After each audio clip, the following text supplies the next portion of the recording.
এজন্য আল্লাহ বলেন খবরদার, ইন্নাল্লাহা লা ইয়াগফিরু আন ইউশরাকা বিহি ওয়া ইয়াগফিরু মা দুনা যালিকা লিমান ইয়াশা।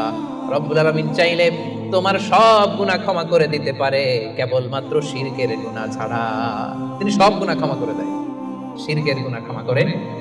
শিরক এমন বড় পাপ, সব পাপের বড় পাপ, সব পাপের বাপ।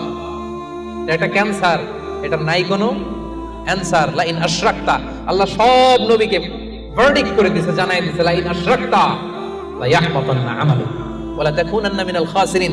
যদি শিরক করো তোমার সব আমল বাতিল হয়ে যাবে, সব থাকবে না কিছু। খবরদার।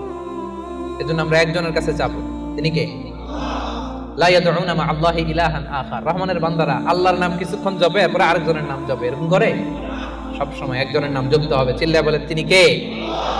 সুবহানাল্লাহ ওয়ালহামদুলিল্লাহ লা ইলাহা ইল্লাল্লাহ আল্লাহু আকবার। আল্লাহর কাছে সবচাইতে প্রিয় জিকির এই চারটা। করতে পারবেন না আপনারা?